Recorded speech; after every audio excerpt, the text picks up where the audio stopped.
Bigong-bigo, kung buhay lang ngayon si Dr. Jose Rizal, hindi niya sasabihin na ang kabataan ay pag-asa ng bayan. Bakit? Binababoy na po ang inang bayan. Binababoy na po tayo ng mga kongresista. Wala pa rin kayong pakialam. Ang mga taga Luzon na wala silang pakialam kahit binababoy na sila ng mga namumuno sa kanila. Tricycle driver, yung iba, yung mga hindi pumupunta dito. Tricycle driver, jeepney driver, Grab, lahat ng nagtatrabaho. Pag kayo ay hindi lumahok at nakisa ngayon dito, kami na taga Mindanao pumunta rito, kayo wala kayong pakialam, ina yung lahat. Sundalo, pulis, estudyante, lahat ng mga Pilipinong nag-aral, hindi ba kayo nakakaintindi ng lingwaheng Tagalog o sadyang bobo lang kayo mga estudyante kayo? Tuwing pumapasok kayo sa school, 6 o'clock, ano ang ginagawa ninyo? Nasa flag ceremony kayo, nanunumpa kayo sa watawat ng Republika ng Pilipinas.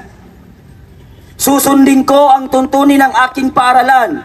Tutuparin ko ang tungkulin ng isang mamamayang makabayan. Naglilingkod, nag-aaral at nagdarasal ng buong katapatan. Iaalay ko ang aking buhay, pangarap, pagsisikap sa bansang Pilipinas na pong lahat. Hindi nyo ba naintindihan yun mga tangina? Iaalay ko ang aking buhay, pangarap, pagsisikap sa bansang Pilipinas. Bakit walang mga estudyante dito? Bakit wala ang mga kabataan dito? Bigong-bigo, kung buhay lang ngayon si Dr. Jose Rizal, hindi niya sasabihin na ang kabataan ay pag-asa ng bayan. Bakit? Binababoy na po ang inang bayan. Binababoy na po tayo ng mga kongresista. Wala pa rin kayong pakialam. Ngayon, totoo nga ang kasabihan na ang kabataan ay laso ng bayan. Binababoy na tayo eh. Hindi nyo nakita yung nasa Nepal? Diba? Puro kabataan ng kumilos. Dito sa atin, nakaka-bad trip, ibang tama. No? Imbis na ipaglaban ng inang bayan, ay hindi sila sumasama dito.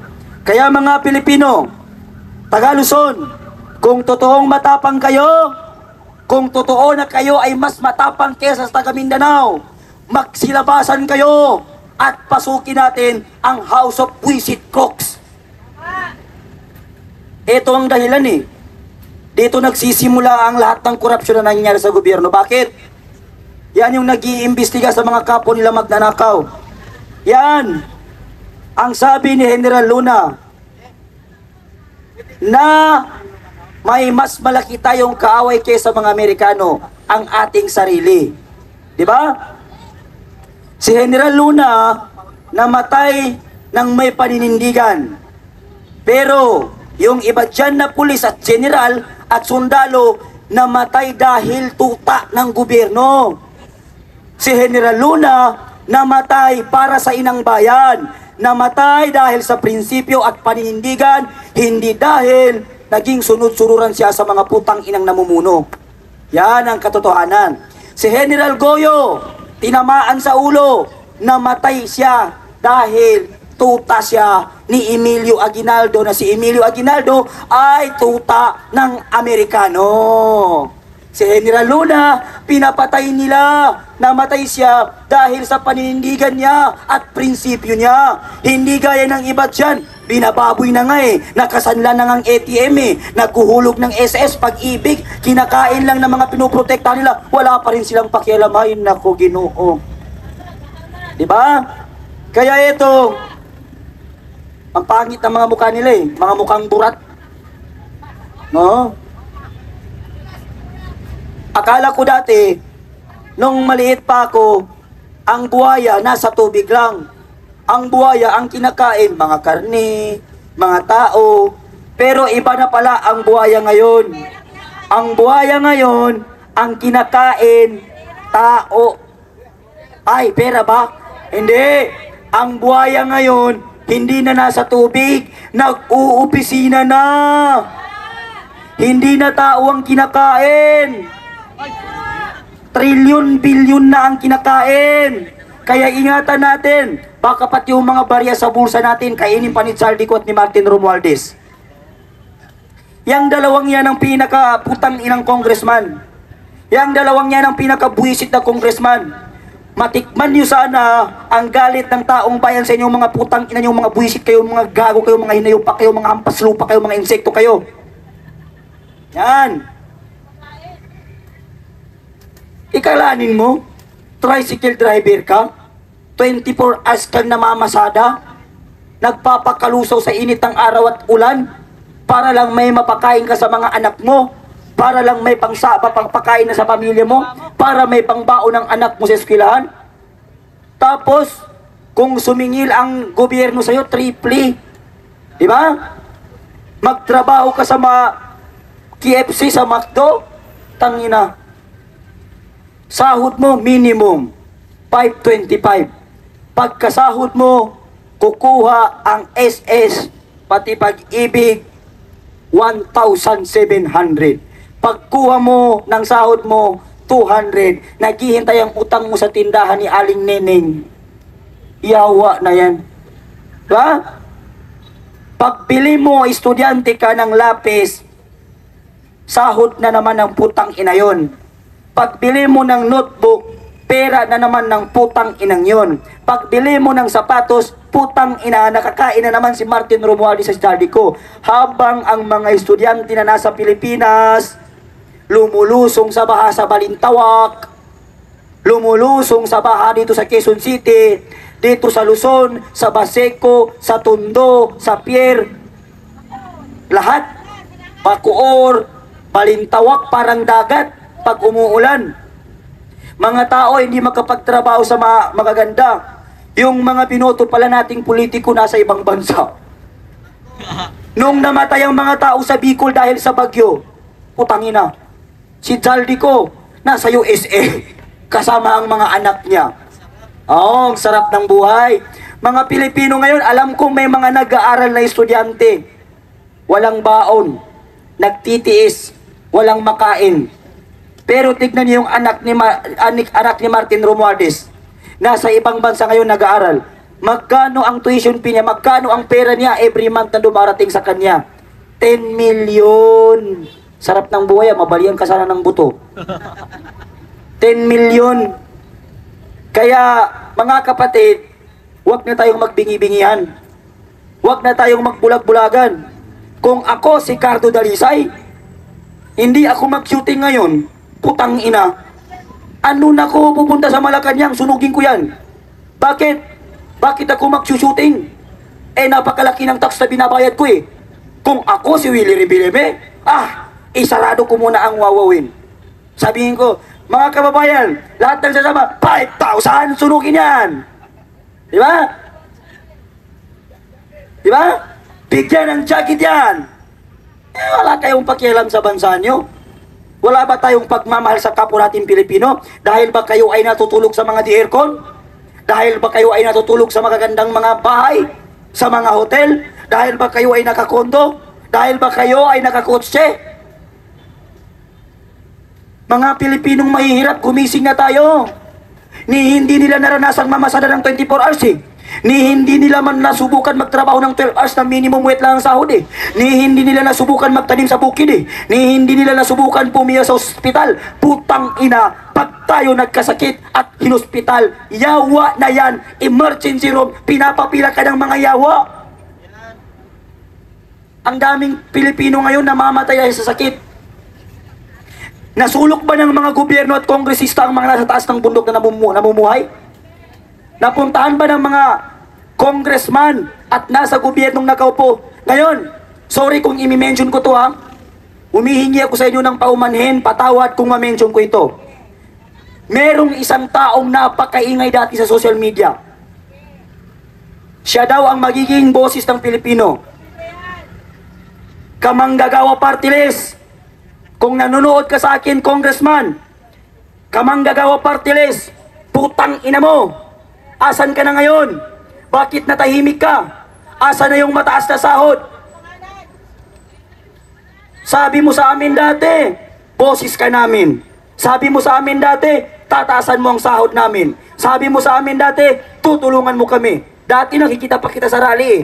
Ngayon ako na lang nagrarally eh. San ka na? Saan na yung mga party list na binoto natin? Wala na! Wala na! Saan na yung mga kabataan party list, Gabriela party list, at iba pang mga sektor? Pumunta na kayo dito, magkaisa tayo. Dahil tayong mga Pilipino ay parang walis tingting na kailangan magtipon-tipon sa iisang goma para mapatapon at mapatalsik ang mga basura. Galing, galing, galing! Kung ang walis ay magkakawatak-watak, 5-5, 10-10, ilagay mo sa goma, kahit isang basura, hindi niya kayang patalsikin. Pero pag ang walis nasa isang goma, tiyak, kahit ang basura ay may putik, may lupa, kaya niyang patalsikin. Galing, galing, yes! Tama! Kaya tayo ay iisa. Tayo ay iisang kulay. Di ba? Ang lahi ko'y kayo manggi, Pinoy kung ako ay tawagin, sa isip, puso't damdamin, Pinoy. Pinoy tayong lahat mga Pilipino. Hindi ka kakamping, hindi ka Duterte, hindi ka Dilawan, Pilipino ka. Iisang kulay tayo. Magkaisa tayo. Bakit kailangan natin maglaban-labang mga Pilipino?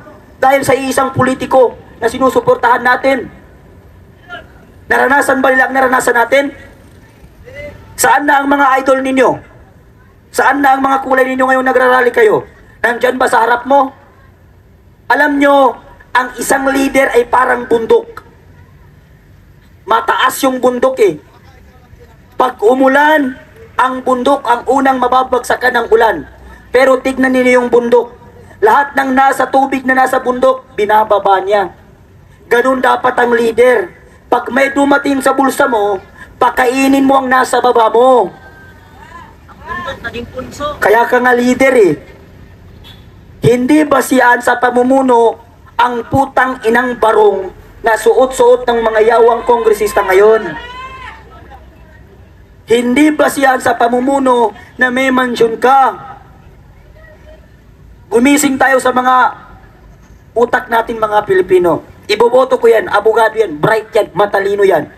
Bright yan, magaling yan magnakaw. Subukan mong bumoto ng isang politikong bobo. Tignan ko kung magnanako yan. Magiging loyal lang sa mga Pilipino. Bumoto ka ng abogadong congressman, putang ina, magnanako yan. Kaya nga bright eh, magnanako yan. Ano? Ganito na lang ba gagawin natin habang buhay? Ipapamana natin sa mga anak natin ng mga politikong mga buhaya para ang mga estudyante ngayon, pag next generation, magnanakaw rin. Aba, hanggang maaga pa mga kapatid, puksain na natin to. Bumili tayo ng gasolina, sunugin natin yan, pera naman natin yan eh. Matakot tayo sa kanila. Pag eleksyon, yung mga yawa na yan, kahit sa kanal pinapasok, ako po si Congressman Zaldico, number 2 sa boto, iboto mo ko. Ako po si Martin Romualdez, number 28 sa boto, iboto mo ko. Ako ang boses mo. Kahit sa mga iskinita pinapasok, kahit tain ng aso na tatapakan. Ngayong nanalo, pumasok pa sila sa iskinita. Pumunta ka sa opisina ni Zaldico, opisina ni Martin Romualdez, o kahit opisina ng kahit na sinong congressman.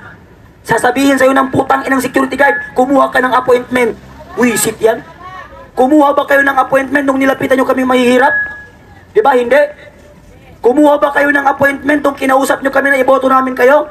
Di ba? Hindi.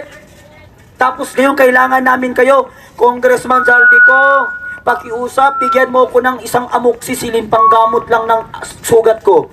Sasabihin sa'yo ng sekretary niya, kumuha ka muna ng appointment. Amoxicillin lang eh. Appointment pa? Di ba? Kahit sinong politiko nito lapitan natin, wala silang pakialam sa atin. Yung ayuda na binibigay nila, hindi nila pera. Pera natin yan. Mas malaki pa yung nakurakot nila. Bigyan ka ng 5 kilong bigas, 5 lata ng sardinas, may choco bomb, may Milo. Thank you, Congressman, ang bait mo. Pera natin yan. Mas malaki pa yung nasa bulsa niya. Wala tayong kakampi dito kung hindi ang mga kapwa nating Pilipinong mahihirap. Wala tayong makakasama sa laban kung hindi tayo. Kailangan natin magkaisa at mag-unity para mapatalsik natin itong mga buhaya. Bakit pa natin hihintayin ng 25? Kung pwede namang wakasan ngayon, patatagalin pa ba natin ang paghihirap natin? Patatagalin pa ba natin ang paghihirap ng inang bayan? Di ba? Lumabas na kayo dyan sa mga bahay ninyo. Yung mga tumatai dyan, lumabas na kayo dito. Yung mga tae nyo, balutin ninyo dito. Itapo natin dyan sa mga yawa na yan. Ayun na.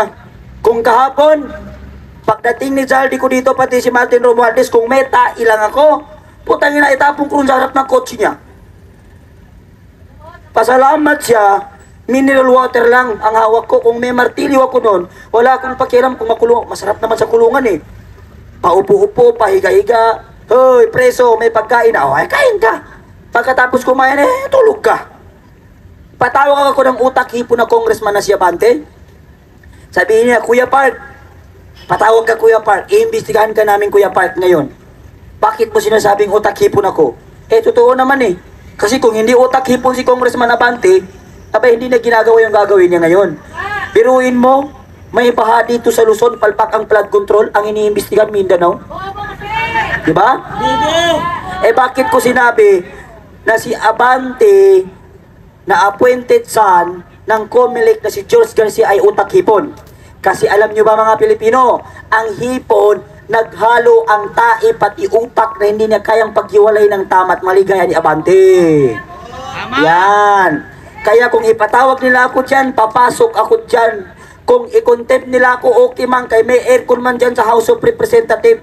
Yan na, relax. Diba? Hindi man nakakatakot makulong kung ang pinaglalaban mo ay tama at katotohanan at lahat naman tayo mamamatay. Ano pang kinakakatakot mo? Mauuna nga lang tayo. Pero susunod din sila. Yang si Zaldi ko, pag namatayan, tatawagin sa impyerno pati si Martin Romualdez. Sabi nila, saan ang taga Mindanao? Kami po, kami po. Buhaya ba kayo? Sabi ni Satanas. Sabi niya, oo, buhaya kami pero konti lang. Sino dito si Zaldi ko pati si Martin Romualdez? Tuturo natin. Ayan sila, yung mga puteti na yan, yan sila. Yan. Lalabas na siya ngayon. Okay, ngayon gawin natin to, barbecuein natin. Yung kukunin ko, itlog ni Congressman Abante at si Zaldi ko pati si Martin Romualdez. Kukunin ko yan, babarbecuein ko. Kukunin ko rin ang mga ngipin nila.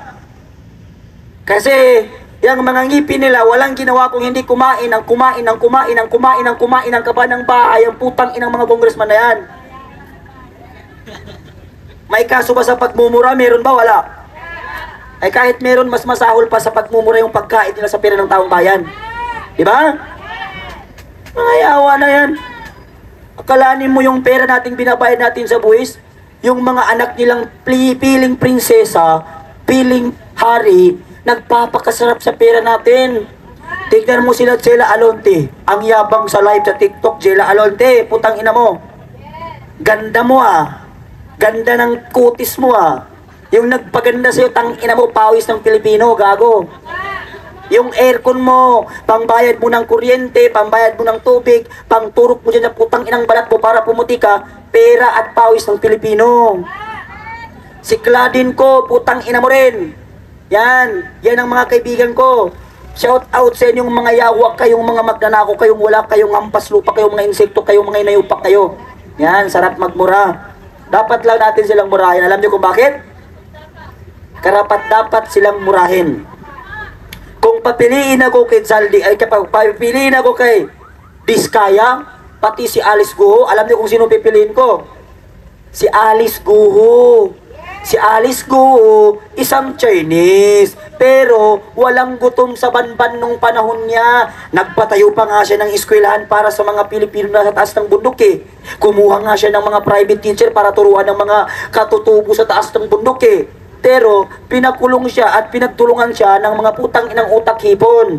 Tignan mo si Diskaya, Pilipinong-Pilipino, habang binabaha ang mga Pilipino, bumili pala siya ng 28 na mga kotseng napakamamahalang putang inang Diskaya. Habang ang mga bata sa Balintawak lumalangoy. Ang lalim ng tubig. Aba, ang sarap. Binili ko tong coaching ito kasi may payong. Eh, di hawak ka. May payong-payong ka pang nalalaman. Ang Pilipino lumulubog na eh. Di ba? Ang dami nating utang sa Pilipinas eh. Umuutang nga tayo ng asa. Di ba? Pag tayo, tignan niyo kung paano tayo pinapahirapan ng gobyerno ng Pilipinas. Pag nagnakaw ka, sasabihin, magnanakaw, ikulong ka agad yan. Pag humingi ka, sasabihin, lakas ng katawan mo, tamad-tamad mo magtrabaho. Magtrabaho ka. Pag nagtinda ka, pag vendors ka, nagtinda ka na nga lang ng barbecue, pati kwek-kwek, kinuha pa ng MMDA. Bakit kinukuha ng MMDA ang mga vendors natin? Kasi wala silang kinikita eh. Walang sahod ang mga gobyerno. Bakit? Gusto nila, dun ka sa building magtinda para merong tax na ibabayad. Diba? Ganyan tayo pinapahirapan. Napanood niyo yung isang lalaki. Nagnakaw ng isang bigas dahil pumasok siya sa grocery store. Kinulong ka agad. Grocery store ang pinasok niya pero hindi niya kumuha ng pera. Bigas ang kinuha niya. Ibig sabihin, yun lang yung paraan para kumain siya eh. Kaya yung nasasakupan ng lalaking nagnakaw ng bigas, putang ina nang namumuno doon. Ngayon, kinulong siya kaagad. Walang investigasyon, walang due process, kinulong kaagad.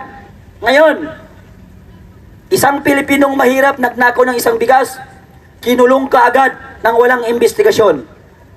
Congressman na napakarami nagnakaw ng trilyon-trilyon, bakit hindi nakukulong ngayon ang mga buwisit na kontraktor at politiko ngayon?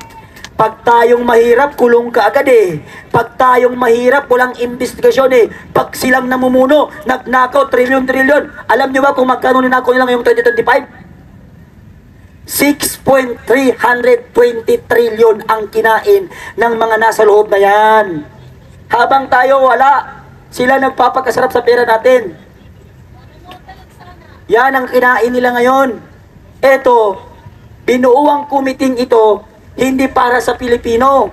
Binuuang kumiting ito, hindi para gumawa ng batas para sa mahihirap. Binuuang kumiting ito para pagtakpan ang mga nakawan nila sa gobyerno. Yan ang katotohanan dyan. Ngayon, ano ba ang investigasyon na kailangan nating hanapin, Mr. President? Mukhang mas matalino pa yung mga Pilipino kaysa sa congressman na mga ito eh. Ano pa ba ang klaseng investigasyon? Si Diskaya, sinabi na ho niya kung sino yung mga magnanakaw. Mention na.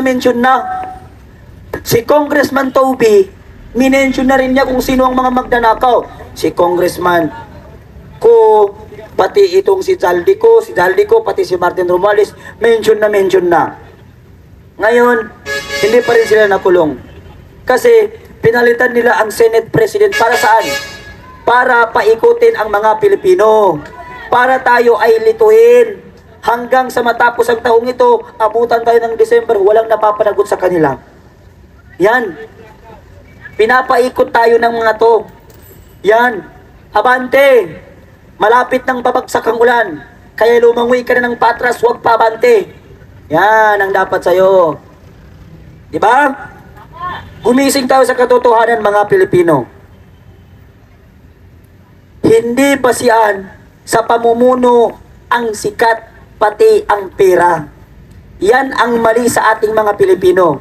Tuwing eleksyon, binibigyan ka lang ng 1 kilong bigas at 500 pera, binuboto mo na siya. Mababawi niya yun. 1 month lang na sahod niya, bawing-bawi niya yun eh. Isang project lang, triple niya ang kakainin nila eh. Diba? Gumising tayo. Huwag tayong magpalinlang. Huwag tayong maniniwala sa matatamis na salita ng mga kontraktor at politiko na namumuno sa atin kung ang kapalit nito ay ang paghihirap ng taong bayan. Hindi tayo dapat matakot sa kanila. Bakit? Yang bakod na yan, pera ng taong bayan yan. Etong highway na to, kahit sirain pa natin yan, pera naman natin yan eh. Kaya bakit tayo matatakot ito sa mga yawa? Ayun, may palabas na naman na buhaya oh. Oy, security guard, i-check nyo yung ano ha. Yung mga lalabas na buhaya. Ingatan nyo lang, baka mangkagat kayo. Baka pati sahod nyo, kunin nila. kayo rin, magsisi kayo. Yan. Kaya, halika rito. Magsalita ka rito. Wala akong boses. Ano yan nakasulat dyan? Akala ko Marcos. Hindi pala, Marco. Halika rito, kababayan. Ito po ang ating kababayan na boses ng sambayan ng Pilipino ng kababaihan. Ito po ay kontra korupsyon. Ito po ay walang pangkulay, walang pamumulitiko. Ito po ay pagkakaisa ng Pilipinong mahihirap na sawang-sawa na sa korupsyon. Okay po, marami pong salamat. Magandang araw po sa ating lahat. Kuan po, kami po ay taga Cebu. Bisaya. Proud Bisdak. At alam naman po natin sa mga nangyayari po ngayon sa ating bansa. Hasta po ang Cebu. Grabe. Galit na galit sa mga buhaya. Mga lulong. Sobran-sobra na. Nag-ingon bitaw may... Ay, sorry po. Hindi kami magbisaya. Ay, Tagalog ra. O niya ang problema. Okay. Basta ang ako lang masasabi ngayong araw na ito, nakikita namin sa mga vlogs, sa mga content creators, na everyday nandito kayo, ilang araw na, 3 days na. So hindi agad kami nakapunta ng 2 araw kasi bago pa kaming nakalabas galing sa ospital. So, yun, hindi agad kami nakapunta dito. Pero ngayon, last check up, diretso agad kami dito. At salamat po, nabigyan ng pagkakataon. Gustong-gusto kong magmura. Gustong-gusto kong magmura, lalo na si Sir, pag nakita ko sa vlog na nagmumura. Ako yawa talaga, gusto po na ako muadto dito kay magmura po ko. Kay nanobra naman yung mga salbahes ng mga demonyo, jud pa. Salbahes kayo mga congressman. Grabe do din yung kadaho. Alam ninyo, dalok, daho, hakog. Perting katakaw. Wala na mo'y kabusugan. Pila na mo katermino, mga yawa munda ko. Ihurot na ninyo ang kwarta namo na kami, perting lisura. Ha? Naghihirap kami, perting mahal sa mga kabilihin. Gamot, galing kaming ospital. Libre. Kung walay ko ang libre sa ilahang mata. Di nga giingon libre. Di nga giingon na zero bill. Gihapon. Meron gihapon binabayaran. Kaya wag silang magsabi na, ayun nga, tama yung giingon ni Sir na pag naghihingi ng boto, kulang na lang, kuhanin lahat ng bituin sa langit at ihatag, ialay sa mga butante, mga yawan dako. O niya, pag nanalo na, ang mga yawa, hindi na makitaan. Tama yung giingon ni Sir, oh. Hindi lang ako mag-mention sa opisina ng gobyerno.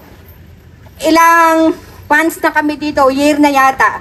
Meron kami pinapalo up na kaso sa Supreme Court.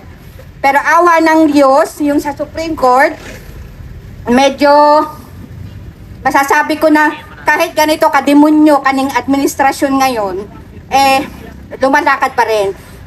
Meron kaming natatanong na malaking pag-asa, awa ng Diyos.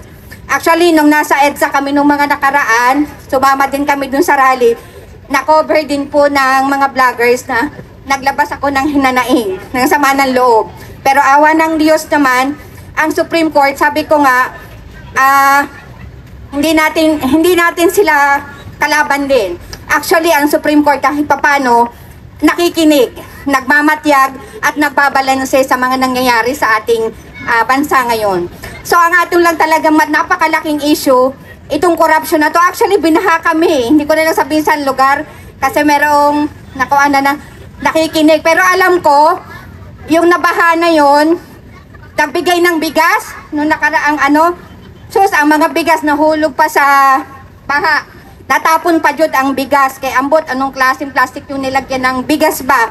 Parang galing DSWD yata, tapos yung bigas na parang buo na lalagyan, siguro dahil ang corruption ay laganap, hinahati-hati pa yung kinukuha pa. Ayun, dapat isang sakong 5 kilos, iniiba ng lalagyan para gagawin tagi isa-isang kilo, ganyan. So anong nangyari, parang mahuna siguro yung plastic. Natapon pa. So yun, ang nakakaawa, yung parehas natin mga mahirap na yun lang ang inaasahan, yung galing na tulong sa gobyerno, Nang dahil sabi ko nga putang ina pati balang plastic. Ikurap pa. Posporo, hindi ba kasi hindi. Hasta posporo ka ako. Kurapong pa, gihatay na lang. Nakaingon ko ba, grabe na jud ba kaning atong gobyerno karon. Sa ako dakong pasalamat, napakalaking pasalamat na nakapunta kami ngayon dito. Gusto ko rin talagang isigaw na sana yung pagdasal ni ate, sana tumalab. Kasi sa amin na lang sa Visayas nung mga nakaraang taon, 3 years na tayong ganito. Hindi na parang alam niyo yung feeling ng tao na gusto nang pumatay ng tao nga kung sabihin lang natin na kriminal tayo mga Pilipino. Grabe, siguro naubos ng patay ang mga congressman dyan. Pero dahil sa ating pagka-Pilipino, alam mo yung sa Bisaya mapaubsanon? Mapaubsanon, mapagpakumbaba. Humble pa rin tayo kahit ganito tayo kagalit. Nasasabi natin itong nararamdaman natin dahil sa mga putang inang demonyong mga salbay sa hayop. Nawala na dyan talagang kabusugan. So yun narinig po namin kagabi sa balita. Dito sa inyo, nakamonitor kami everyday yan na itong tinamaan ng lintik na kanang si Tambalos-los daw, nag-resign ba or something, nag-resign or ano. Ako bitaw giingnan, sabi ko sa sarili ko, sus, nag-resign pa. Maghikog na lang unta ba, diretso ba? Ayan, pwede ko matulog, wag na lang magising pagkabukas. Aron tapos na yung problema. Pero hindi hindi pa rin tayo magiging masaya kung basta lang natin mababalita ang namatay sila. Ang dapat sa kanila, kung mawala na sa posisyon nila ang mga hayop na yan, tama yung sinasabi natin dapat may katapat na kaparusahan. Hindi pwede na ito, naghihirap tayo, grabe. Hindi na lang natin maisa-isay ng sobrang haba at isa-isa kung ano ang problema ng bawat Pilipino. Galing sa pamilya, galing sa lahat ng mga individual. Kung sa mga klaseng Pilipino, nasa middle class ka, alam ko, yung mga nasa middle class, ano din yan may nararamdaman na din nila yung hirap. Although yung iba, syempre, lalo na yung mga pamilya ng mga politiko, ang feeling nila, I don't care. Alam nyo kung bakit? Kasi nga, hindi sila nawawala ng bigas sa lagayan. Hindi sila nawawala ng iinumin, malamig. Ang kanilang bahay, hindi nawawala ng kuryente.